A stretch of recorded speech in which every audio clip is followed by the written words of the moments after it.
Joining us now with reaction to all the breaking news today, author of his new book, co-authored with Pete Early, entitled Collusion, former Speaker of the House, Fox News contributor Newt Gingrich.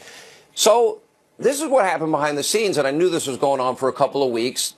Democrats privately pulling in the Senate Lindsey Graham aside and some others in the House, Mark Meadows and others pulling them aside, saying they want the wall. Their leadership will not even touch it until the government's open. Asking, pleading, begging, give us a chance. The president said, all right, you have 3 weeks. What do you think? Well, look, I think given the way it played out, this is probably the strongest thing President Trump can do. He's actually in a pretty good position to demand two things. One, that Nancy Pelosi make an order as Speaker, a substitute. He's not going to get anything out of her. I mean, her left is so crazy, she couldn't possibly compromise. Well, what she could do is allow Kevin McCarthy, the Republican leader, to offer a bill in 3 weeks that would keep the government open, build the wall, solve the challenge with the Dreamers, and I believe that bill would carry the House by a surprisingly big margin. That's what Ronald Reagan did with Tip O'Neill. He knew he couldn't get O'Neill to compromise, but he could get O'Neill to schedule a vote in which the majority of the House would vote for something that the left wouldn't accept. The second thing the president ought to say is pretty simple. If you don't get your job done, I'm not going to close the government, but the minute this is over, I'm going to file a presidential decree that this is a national emergency, that you and the Congress have failed totally to protect America, and that we're building the wall with money that we can get out of the defense budget and the Homeland Security budget, and just run over them. This idea that the Democrats today, the leadership of the Democratic Party, Nancy Pelosi, Chuck Schumer, care more about hurting Donald Trump than they care about either 800,000 federal employees or than they care about defending our southern border.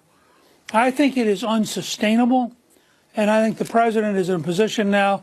He has taken a beating in public opinion. He's had the natural 90% anti-Trump news media against him every single day.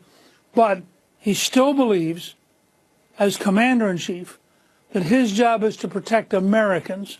And I think 3 weeks from now will be the real test.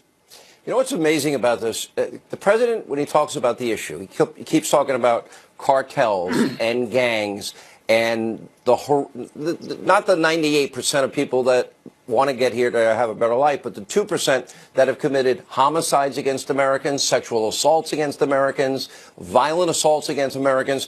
So he's talking about life and death, the 90% of heroin that comes in from that border. He's talking about safety and security. And this is what's interesting. He's offered a compromise. He's invited people to sit down. They won't even show up. They go off on their junkets. What does Nancy Pelosi and Chuck Schumer, where do they stand? What are they doing here? What are they really fighting for? I don't see a thing except hating Trump. Look, I think Pelosi and Schumer are at a much bigger crossroads than Trump is. I mean, Trump stood firmly for what he believes in. He's in a position in 3 weeks to enact it by executive order if he has to, and then get in a big fight over it, but that'll be fine. They've got a real, I think this is a defining moment for the modern Democratic Party. Is it really going to be owned by left-wing radicals who want open borders, who don't see anything as a threat, who believe in talking in hateful ways about their opponents, or are they going to say, all right, let's have an open vote? All Pelosi would have to do is in the next 3 weeks agree to an open vote, and my guess is you would pass reopening the government with border controls with probably not 290 votes. And only by playing games can she avoid that. Last question.